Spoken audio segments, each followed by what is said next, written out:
arriba, arriba. Todos tienen número atómico 6.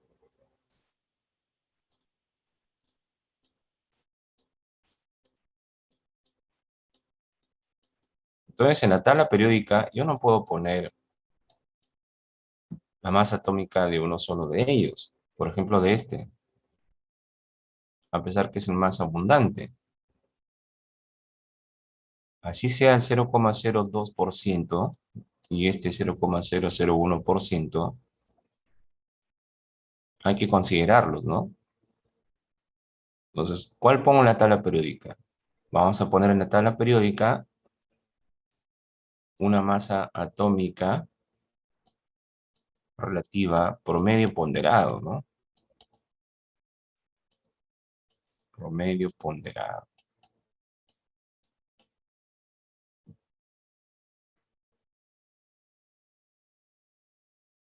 Ponderar significa que a cada una de estas masas lo vamos a multiplicar por algo. ¿Por quién en este caso? Por el porcentaje de abundancia.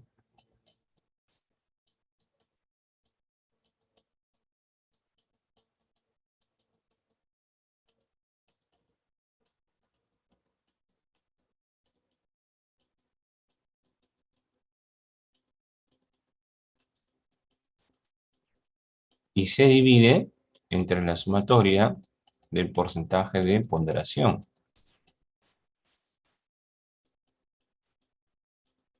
Se entiende que la suma de todos los porcentajes siempre debe dar 100%, o sea, igual a 1. De esta forma, estamos considerando la masa atómica de los tres. Y me va a dar una masa atómica promedio, y eso es lo que se coloca en la tabla periódica. Es así de sencillo. Es como si tú dijeras, a ver, en la unidad 1, en la unidad 2, en la unidad 3, de los estudiantes de química, primer ciclo, se les va a considerar 40% de peso acá, ¿no? Y a este se le va a considerar 30%, y a esta unidad 30%. ¿Cuál va a ser la nota promedio?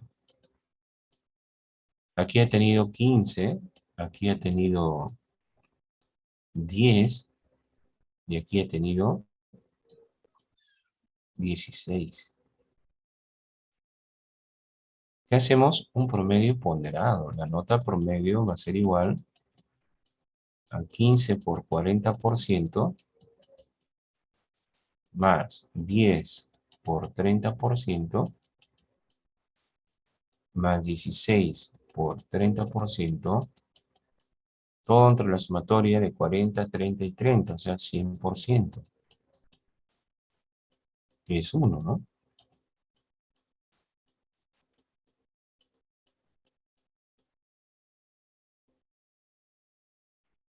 Esto sale 6 más 3, ¿no? 9 más 4,8 sale 13,8.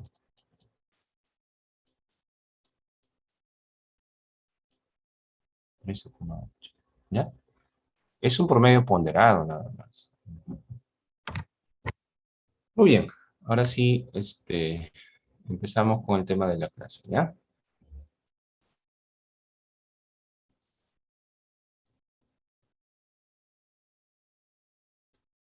Muy bien. El día de hoy, jóvenes, vamos a ver todo lo referente a radiactividad y también a ondas electromagnéticas. Ahora, en un segundo. Entonces, la radiactividad, jóvenes, es emisión de partículas del núcleo del átomo, ¿no? Exageradamente, suponiendo que este es el núcleo y esta es su envoltura electrónica, de aquí el núcleo se va a ir desintegrando. Si se desintegra de manera espontánea y natural, será pues radiactividad natural, ¿no? Y puede emitir partículas más pequeñas que pueden ser alfa, beta O pueden salir rayos gamma, pueden salir neutrones, protones,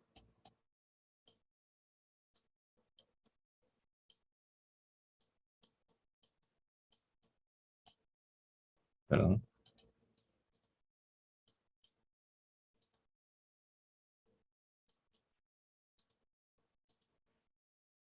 Entonces, las partículas que salen de allí, o los rayos que salen de ahí,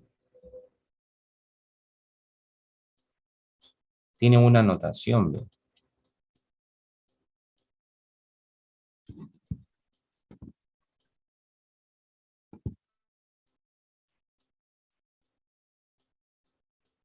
Se le coloca en la parte inferior izquierda como si fuera un número atómico y en la parte superior izquierda se le coloca como si fuera su número de masa, ¿no? Entonces hay que aprenderlo, no queda de otra, hay que memorizar. Hay cosas que sí tenemos que memorizar, como hay otras que salen del razonamiento, ¿no? Pero esto sí tenemos que memorizar, ¿ya? Entonces, si es espontáneo, pues es una radiactividad natural, ¿no? Y si no, pues será inducida, artificial, ¿no? Hay que golpear este núcleo con otras partículas más pequeñas y este núcleo se empieza a dividir y a emitir también otra serie de partículas que están en su interior. Entonces, a los materiales que emiten partículas de manera natural, se les dice materiales radiactivos y son pocos, ¿no? En la tabla periódica, a partir del número atómico 92. 92. Y para la bomba nuclear le pusieron especial atención al uranio, ¿no? Al uranio, porque haciendo los cálculos era el que más libraba energía, ¿no?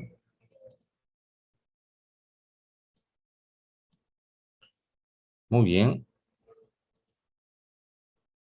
Esas partículas que salen del núcleo, que están clasificadas, ya se ha comprobado, ¿no? Hace mucho tiempo su poder de penetración. Y en función de su poder de penetración, pues se deduce su velocidad y su nivel de peligrosidad, ¿no es cierto? Entonces, las partículas alfa son las que pueden ser detenidas por un papel y se acabó. Las beta van un poco más allá, atraviesan el papel, pero son detenidas por una placa de metacrilato, ¿no? Un polímero. Las gamma atraviesan estas dos y son detenidas solamente por plomo. Quiere decir que cualquier otro metal, plástico o papel, los rayos gamma lo van a atravesar. Y los neutrones pues atraviesan casi todo. Lo único que lo puede detener es el hormigón.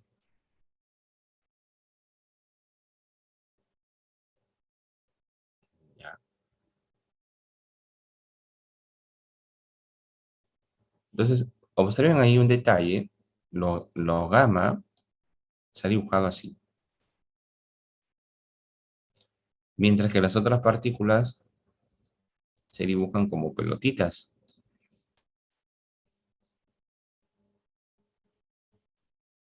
Es que los rayos gamma son ondas electromagnéticas y transportan energía. Ondas electromagnéticas que transportan energía. Como ondas electromagnéticas no tienen masa, no hay masa.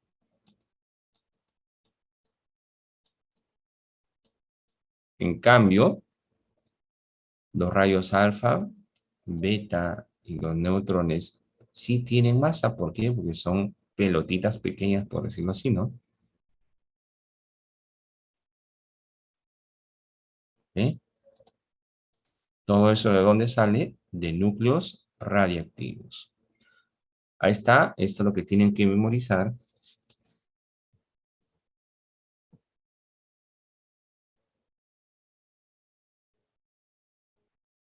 ¿Ya? No hay otra forma, esto tienen que memorizar. ¿Ya? Aquí un detalle, una acotación, una curiosidad. Miren, el positrón es el opuesto a las partículas beta, ¿ya? En realidad, miren, si sale del núcleo, se le dice partícula beta. Si está fuera del núcleo, es un electrón común y corriente.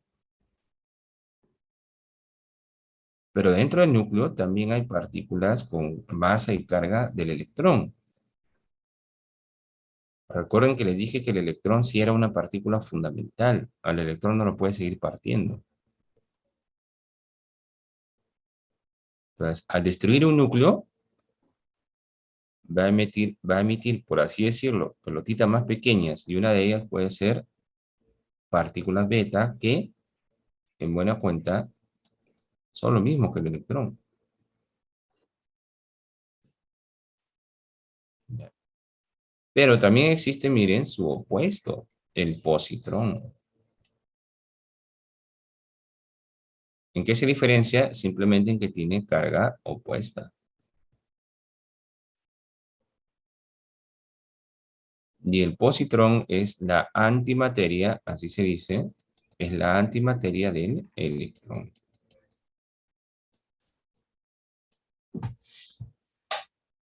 Entonces, todo lo conocido, todos los elementos de la tabla periódica tienen su antimateria.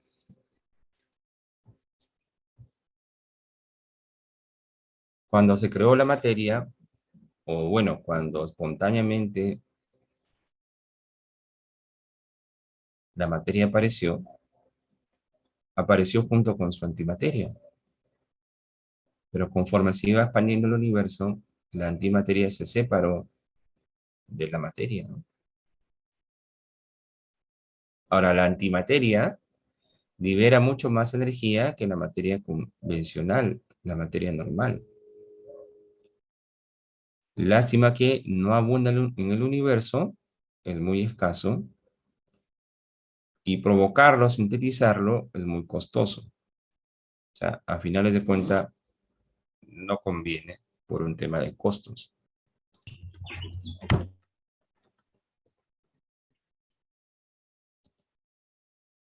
Bueno, está ese personaje, el único que le cayó los rayos gamma y no le dio cáncer, sino que se transformó en un superhéroe, ¿no?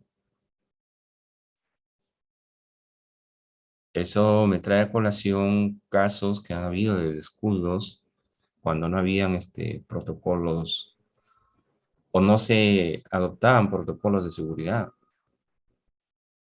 Yo recuerdo cuando era niño haber leído un periódico local en la industria que un trabajador se contaminó de rayos X porque él entró a limpiar el equipo y no sé qué, cogió el material radiactivo, ¿no?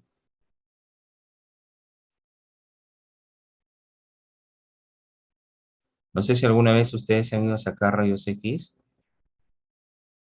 El señor que opera la máquina, cuando lanza los rayos X, está metido en una cámara.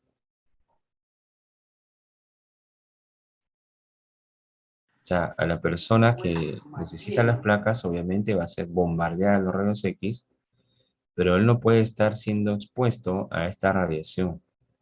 Si no termina en cáncer, pues. Por eso él es que se protege en una cabina.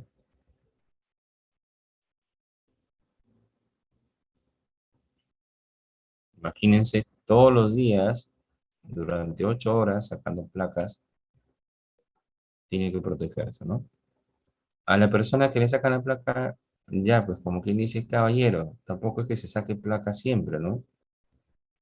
Lo máximo que recomiendan son 2 placas al año, no más, porque no podemos estar expuestos a esa radiación de manera muy continua, ¿no? Bien, ahí tienen una tabla resumen de las características de las radiaciones alfa, beta y gamma. Y ahí te dice, mira, las alfa son partículas de helio, 2 positivo.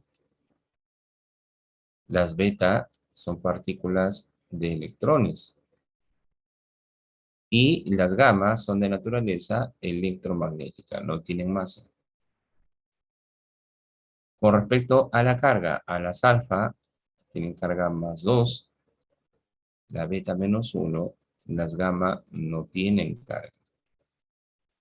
Velocidad.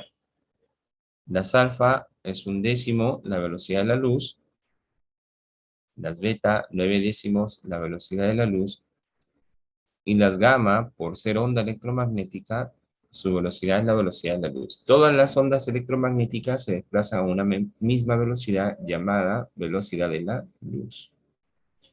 Y recuerden, por la ecuación de Einstein, todo aquello que se está desplazando a la velocidad de la luz ya es energía ya. Por eso les decía, así inventen el cohete más rápido que se pueda desplazar a la velocidad de la luz, a la primera de bastos que colocan, ¿no? La velocidad de la luz se va a transformar en energía. El cohete y todo lo que está adentro, ¿ya? Así que es mentira todo eso que han visto que las películas que se desplazan a la velocidad de la luz, ¿no? Así no va a ser los viajes interestelares. Va a tener que ser mediante otro mecanismo, ¿no? Efecto ionizante, más bien aquí lo que tiene masa va a tener mayor efecto ionizante, ¿no? Las partículas alfa tienen más efecto ionizante que las beta y las gamma. Bueno, el poder de penetración ya lo han visto ustedes, ¿no?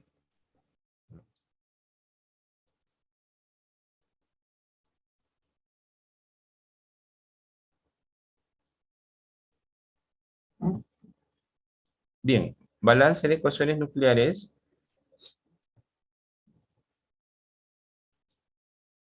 Entonces, ¿qué es una ecuación nuclear? Es una representación de lo que está ocurriendo en el núcleo, ¿verdad? Aquí observen ustedes, voy a trazar una línea vertical, donde a la izquierda, por decirlo así, voy a tener el núcleo, le dicen el núcleo madre, ¿no? O para hacerlo más sencillo, yo le voy a decir reactivo. Del lado derecho se tienen los núcleos hijos más partículas. Pero yo lo voy a llamar productos para que esto sea más sencillo. ¿Ya? Ahora, si del lado izquierdo tú ves un solo núcleo madre, entonces la desintegración radiactiva es natural.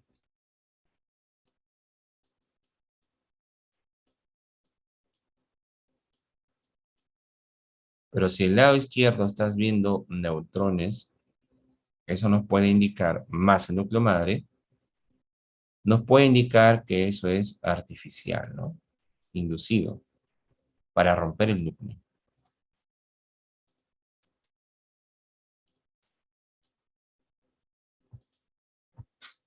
¿Hasta aquí alguna pregunta, jóvenes? ¿O está todo claro?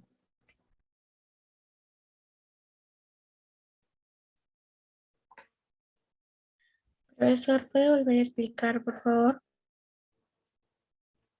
Lo que les estaba diciendo, ¿esto de acá? Sí. Ah, ya. Miren, una ecuación nuclear es la representación, mira, te voy a poner, es la representación de lo que ocurre en la realidad, ¿no? Mira, esto es un núcleo de uranio 235. Este es un núcleo, ¿no? Por aquí está la envoltura electrónica. Voy a borrarle esto.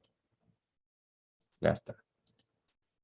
Entonces, si este núcleo, este es un tiempo inicial, le voy a poner 0 de referencia. Conforme van pasando los minutos, ponte que han pasado 10 minutos, De manera espontánea, este núcleo se parte, miren, se parte en un núcleo más pequeño, que ahora se llama torio. Se ha partido.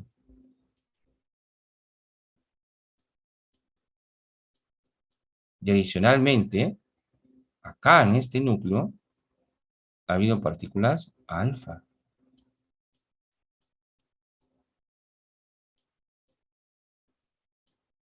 ¿Qué hay dentro de un núcleo? Protones más neutrones.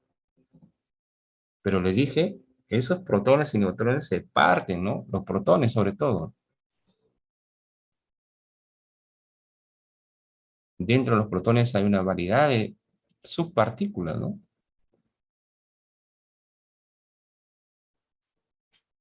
Entonces, si tú sumas la masa de este nuevo núcleo más la masa del alfa, no te va a dar la masa del uranio. ¿Por qué? Porque ha habido una masa que se ha desintegrado, ya que se ha convertido en energía.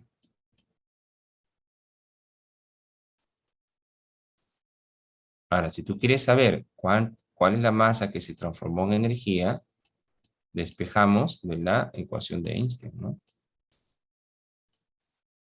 Y ahora sí, esta masa que se transformó en energía, más la masa del torio, más la masa de las partículas alfa, ahora sí te da la masa del uranio 235.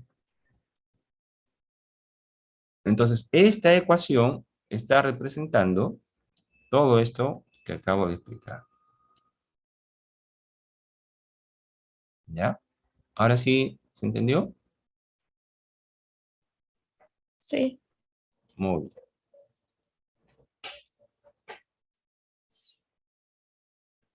Bien, entonces ahora el balance es bien sencillo. El balance, jóvenes, ¿saben en qué consiste? Consiste en verificar que este número de masa tiene que ser igual a la sumatoria de este más este. ¿Coincide o no? 235 igual a 4 más 231, sí coincide. Y que este número atómico debe ser igual a la sumatoria de los números atómicos de estos otros dos. 92 acá. Quiere decir que estos dos deben sumar 92. ¿Suman 92? Sí. Entonces, en función de eso, yo les pudiera haber puesto así, ¿ve?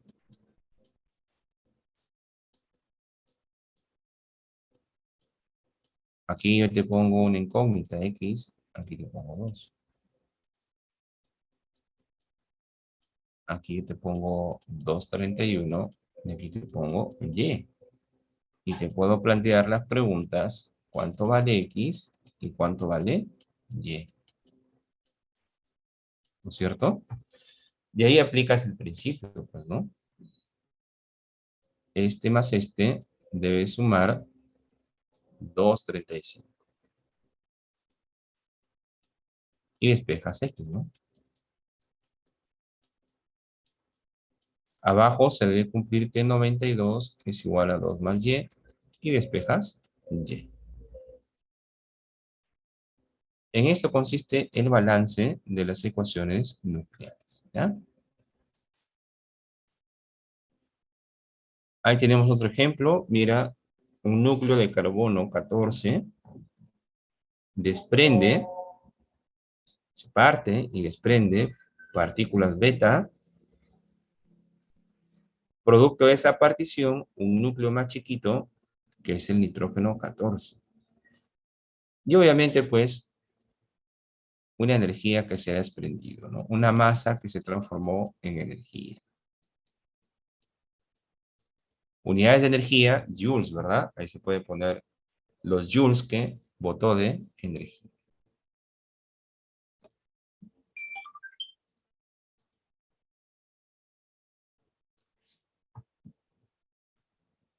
Esa es la ecuación de la bomba nuclear.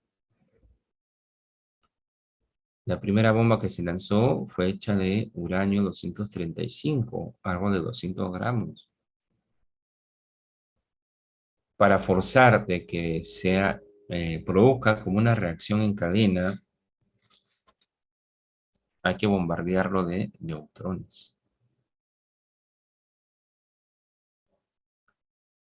¿Ya? Hay que bombardearlo de neutrones.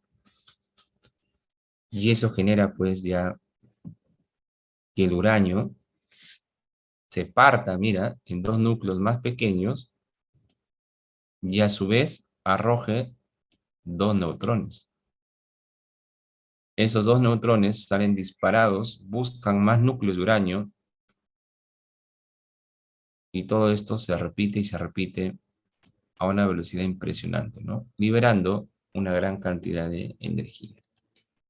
Entonces vean ustedes ahí, se comprueba que 235 más 1 es igual a 138 más 96, pero si aquí se coloca un coeficiente, o sea, un número que esté antes de un núcleo o de una partícula, ese número es, o coeficiente es un agente multiplicador. En este caso, multiplicaría al 1 que está acá en la parte superior. Por eso aquí es 2 por 1. Evaluando la parte inferior, de la misma forma, 92 más 0 es igual a 55 más 37. Y ahí pudiera haber quedado, ya que en este caso el número de masa del neutrón es 0, ¿no? 2 por 0 va a ser 0. Pero ya ven ustedes que si tengo un número delante de la partícula o del núcleo, va a multiplicar tanto arriba como abajo. ¿Ya? Eso hay que tener en cuenta. Profesor, ¿eso solo vale en la última? ¿O cómo es?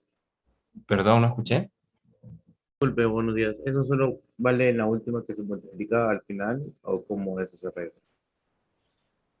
Claro, vale en la última porque aquí está el 2, pues, ¿no? Le digo, si aquí hubiera un 2, pues aquí tendría que multiplicar a 2 por 138 y 2 por 96. Pero este no es el caso, ¿no? O sea, no es que podamos poner siempre un número ahí, ¿no? Sino que tiene que, en realidad eso es la representación de un evento real, ¿no? Es que el uranio, cuando lo bombardeas con neutrones, se parte y te bota dos, ¿no? Generalmente esos coeficientes van a acompañar a las partículas, más no tanto a los núcleos, ¿ya? Más que todo a las partículas. No sé si respondí su pregunta.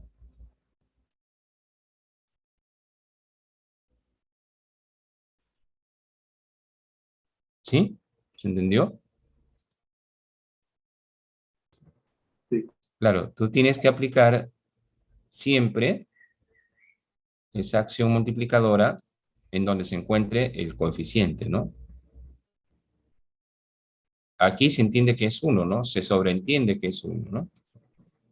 Pero si por alguna razón aquí tienes un 2, pues también multiplicaría tanto arriba como abajo, ¿no? Pero este no es el caso, ¿ya?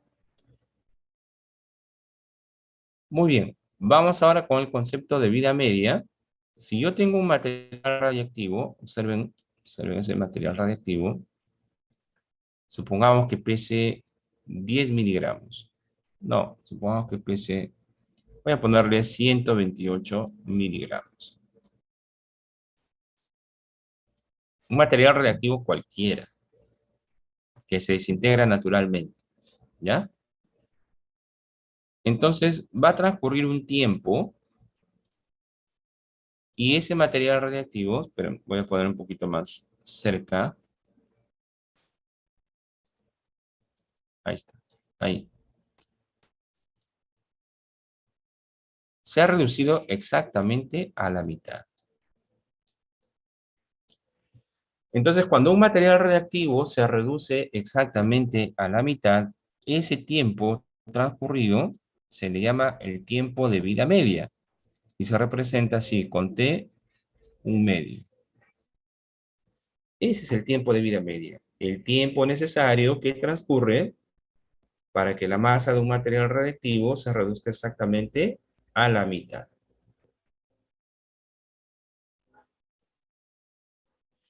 Entonces, supongamos que ahora ha transcurrido otro tiempo de vida media, ¿no? Supongamos que sea cada 2 años, ¿no? Pasan 2 años más que vamos a tener exactamente la mitad. Profesor, ¿y qué está pasando con el resto de la masa? Pues el resto de la masa se desintegra y se transforma en energía.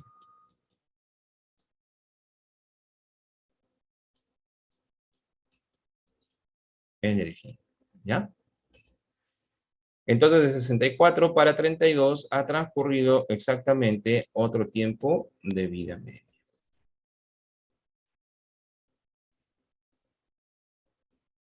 Si yo cuento las vidas medias que ha pasado, entonces yo digo, aquí hay un periodo y aquí hay un segundo periodo. Cuando hablamos de periodos, lo vamos a representar con n. N es el número de periodos. T, un medio, ya les dije, es el tiempo de vida media. Tiempo de vida media.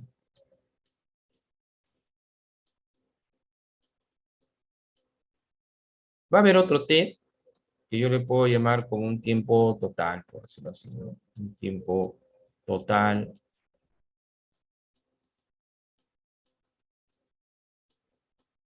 Y eso es todo lo que necesito, ¿no?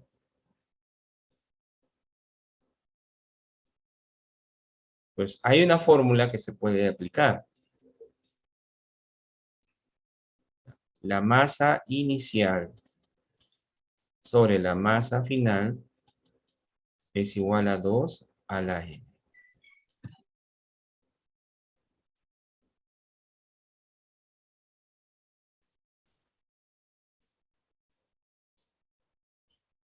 ¿Quieres comprobarlo?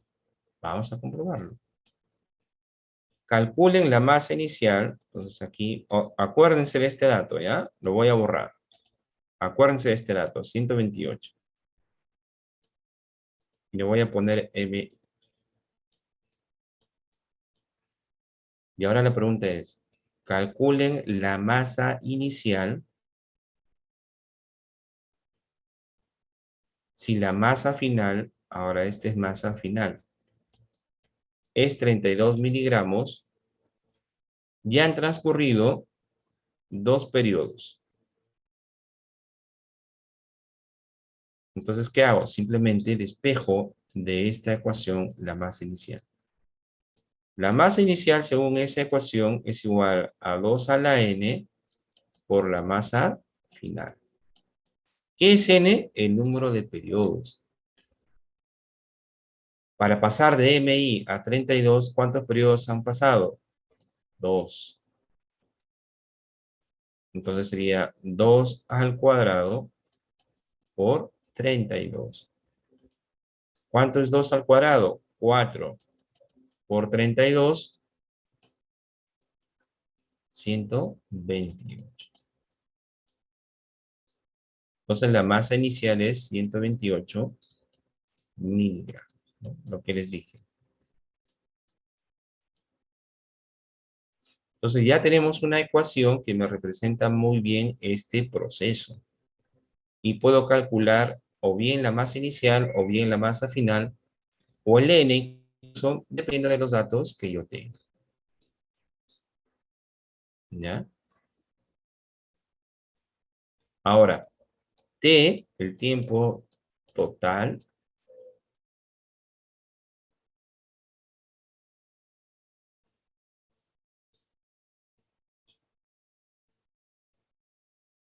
o n, si no,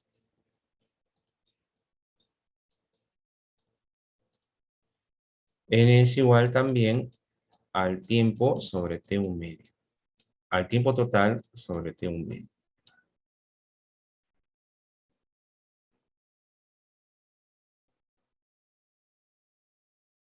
Por ejemplo, ¿ya?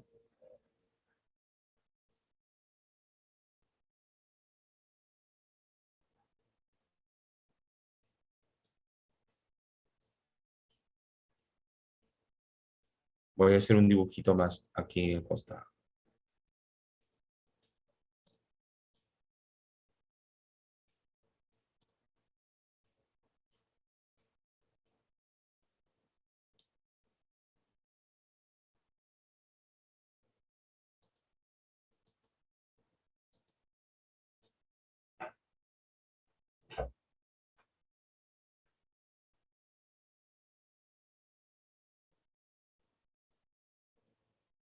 Voy a ponerle acá, que se redujo a la mitad también, para hacerlo sencillo, ¿ya? 16 miligramos. Y obviamente, pues, desprende también energía. Siempre está desprendiendo energía, es un material radiactivo, ¿ya? Solo que ahora la masa final ya no es 32. Ahora la masa final es 16.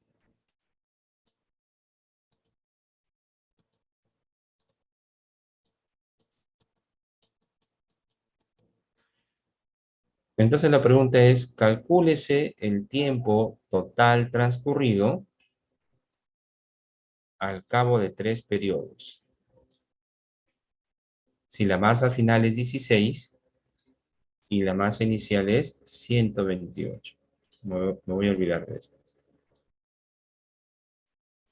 Repito, calcúlese el tiempo transcurrido al cabo de 3 periodos si la masa inicial es 128 y la masa final es 16. No me dan el tiempo de vida media, o sí, bueno, mm, bueno, no es necesario, porque ya dije que han pasado 3 periodos, ¿no?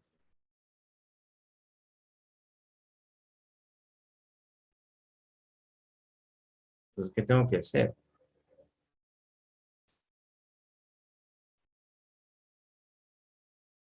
N vale 3, ¿no? Puedo reemplazar acá. O despejar, ¿no? T va a ser igual a N por T un medio. Si han pasado 3 periodos, pues el tiempo total va a ser 3 veces el tiempo de vida media.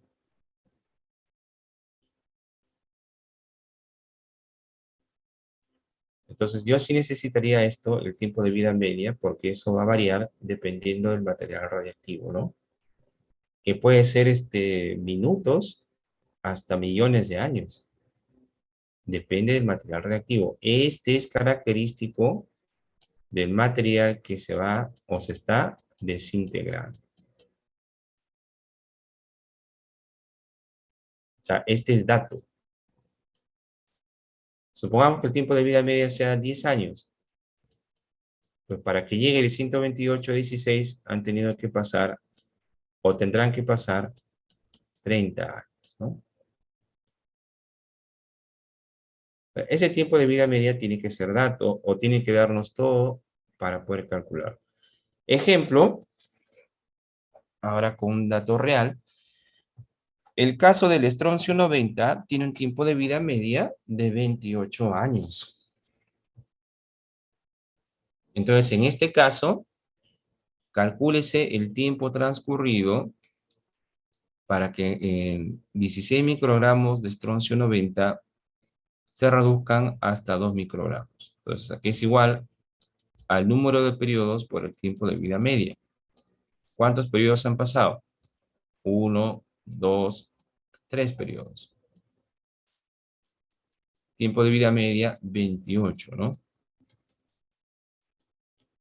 Tiene que haber pasado 84 años para que ocurra eso, que de 16 microgramos pase a 2 microgramos.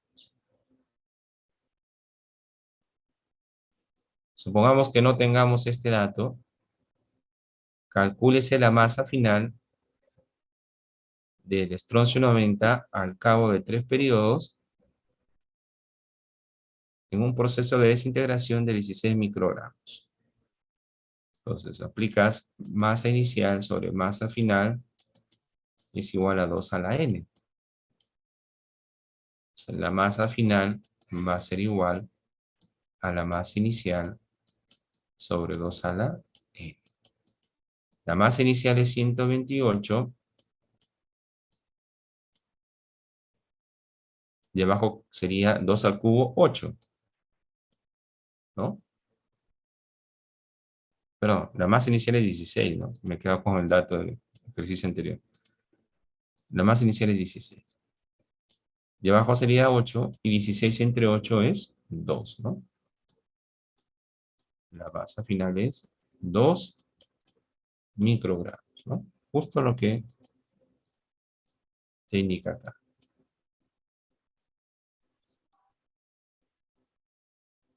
Ya. Las partículas no siempre van del lado derecho, también pueden ir del lado izquierdo, ¿no? Dependiendo si con qué partículas has bombardeado el núcleo, ¿no?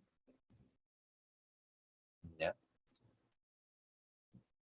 Irán del lado derecho generalmente cuando, y ya no del izquierdo, cuando es un proceso de desintegración radiactiva natural, ¿no? ¿Alguna pregunta con respecto a este ejemplo? ¿O está todo claro?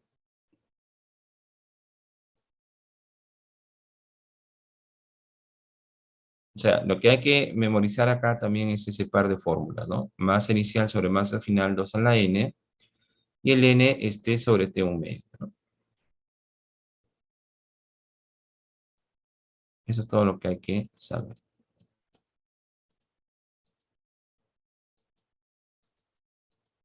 Hasta la fórmula.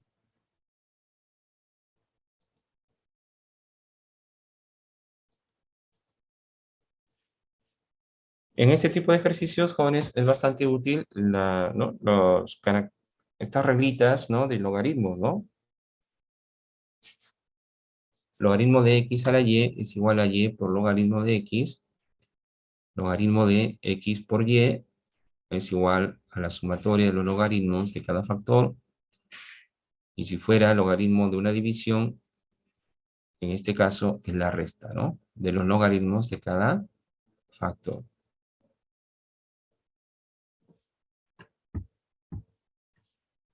Bastante útil saber que podemos redondear que el logaritmo de 2 es 0,3, logaritmo de 3 es 0,5 y logaritmo de 5 es 0,7. Fácil de aprender, ¿ya?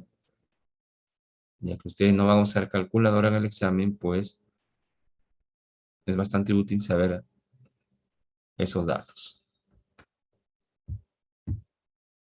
Y ahí tienen ustedes, miren los tiempos de vida media, ¿no? Desde el rubidio 87, una barbaridad de años, hasta el oxígeno 15, que es de segundos, ¿no?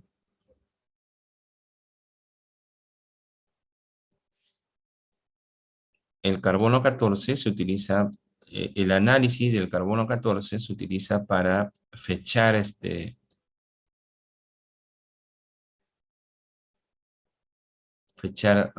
restos arqueológicos, ¿no? O cualquier resto en general. Una momia, por ejemplo, ¿no? Quiere determinar su antigüedad, se utiliza el método del carbono 14.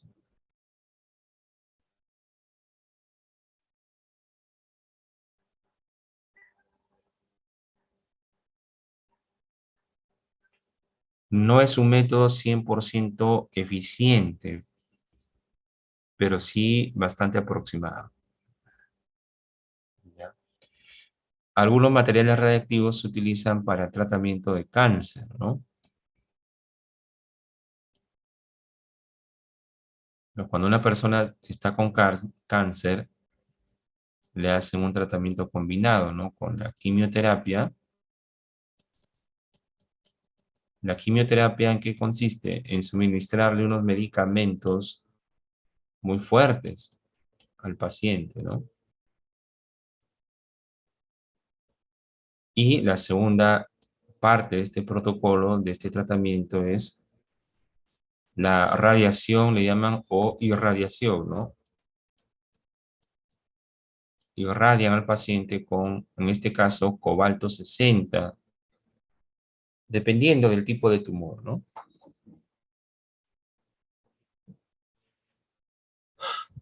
Hasta ahora, la ciencia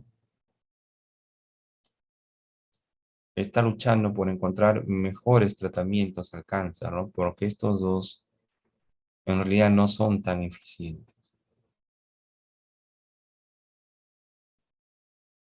No son tan eficientes, ¿no?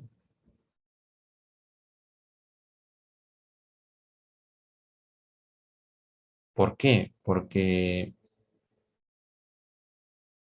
uno, la radiación no es tan localizada que digamos. y la quimioterapia no es tan específica. Entonces, estos medicamentos matan células buenas y células malas. Entonces, cuando un paciente por primera vez le ataca el cáncer y está todavía fuerte, o sea, se lo han detectado a tiempo, va a resistir toda la soncera, la torpeza de este tratamiento. Y lo mismo con la irradiación, lo va a poder soportar. Pero digamos que están matando las células malas, sí, es cierto, pero no están atacando la causa del cáncer. Tanto es así que el cáncer regresa, al cabo de unos años regresa. Porque ellos han atacado el síntoma, ¿no? Más no la causa, lo que está produciendo el cáncer. Entonces, hasta ahora se viene trabajando muy fuertemente en ello para mejorar este tipo de tratamientos, ¿no? Hacerlos más específicos, menos dolorosos y que no debiliten al paciente, ¿no?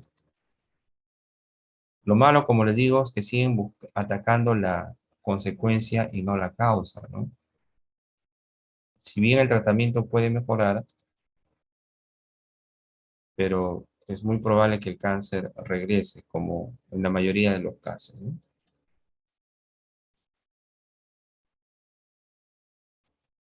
Bien, acá quizás se entienda mejor el tema de la desintegración radiactiva.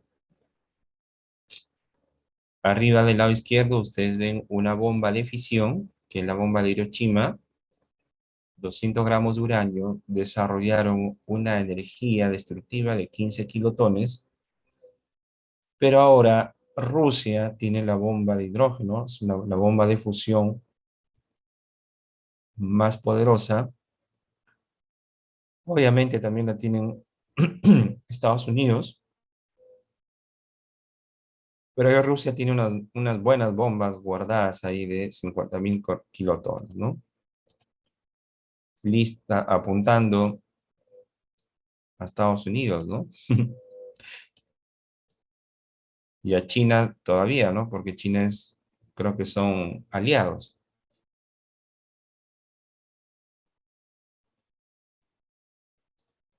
Perú todavía está en en la Segunda Guerra Mundial, o en la Primera, ¿no? Perú tiene cañones, ¿no? Sus cañones.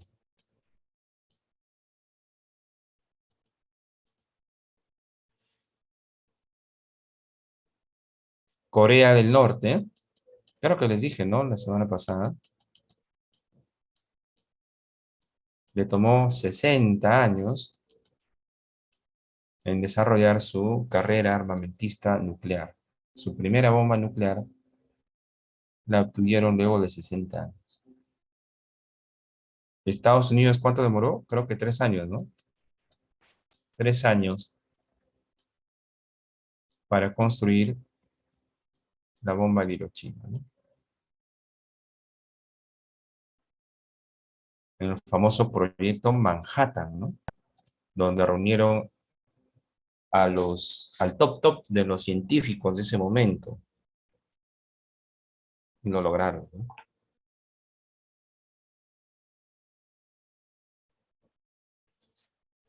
Entonces, ¿cómo ocurre esto, no? Aquí tienen, mire, un núcleo de uranio que está conformado ¿por qué? Por protones, neutrones, ¿no? Pero viene el neutrón y destruye, pues, esta unión, se llama unión nuclear fuerte, es destruida por el impacto del neutrón. Ustedes dirán, no, pero el neutrón, por qué produce eso? Ah, ¿ustedes han visto el planeta Tierra como un meteorito de mediano tamaño lo puede destruir, partir? ¿O han visto el enorme cráter que provocó la extinción de los dinosaurios? Porque cayó un meteorito. Y si tuviera más velocidad, lo parte en 1000 pedazos, ¿no? Entonces imagínense esta partícula viajando casi a la velocidad de la luz, ¿no? Este viaja a 0,9 c. Entonces, obviamente, pues que lo va a destruir, ¿no? Y al destruirlo, salen dos núcleos chiquitos, ¿ve? Dos núcleos chiquitos y bota 3 neutrones. Y estos neutrones vuelven a impactar a otros núcleos más grandes, que a su vez van a botar, ¿no? Dos núcleos chiquitos con 3 neutrones, ¿no? Que a su vez, y sigue la reacción en cadena, ¿no? Eso es fisión, ¿no? Ahí tienen el caso de la bomba nuclear de Hiroshima. Fusión es lo contrario, ¿no? Vienen núcleos pequeños y se juntan para formar un núcleo más grande, ¿no? Por ejemplo, aquí deuterio y tritio son prácticamente empujados, producto de ese empuje, se juntan, se fusionan, formando helio. Pero ojo, eso no quiere decir de que ha habido una fusión completa. Por ahí que también se libera un neutrón. Y este proceso de fusión también arroja energía. Una bomba de fusión, como la bomba de hidrógeno, es más destructiva que una bomba de fisión. Ambas liberan energía. ¿Por qué es más destructiva? Porque la bomba de fusión, esta energía es muy superior a esta otra energía. Entonces aquí lo voy a poner E2 y aquí E1. Y E2 es mucho mayor que 1. Por eso es que, mírenme, ese poder destructivo, ¿no? 50.000 kilotones versus 15 kilotones. Creo que les expliqué en la clase pasada que una bomba de fisión, como la bomba de Hiroshima, tiene en su interior TNT. Pongamos que esta sea la bomba nuclear. Es todo un tema, no sé si ustedes lo han visto lo han visto en los documentales. Eh, la bomba nuclear en realidad es una esfera. Y en esa esfera, ¿cómo era? El uranio, los 200 gramos lo reparten, creo, en 4 partes, me parece.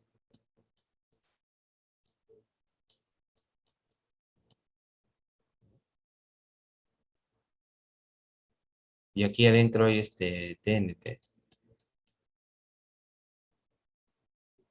con su sistema, ¿no? Con su mechita peligrosa, por decirlo así, ¿no? Entonces, cuando se enciende el TNT, hace que explote también el uranio 235, ¿no? Algo así. Pero miren, acá, para la bomba de fusión, se requieren 3 cosas.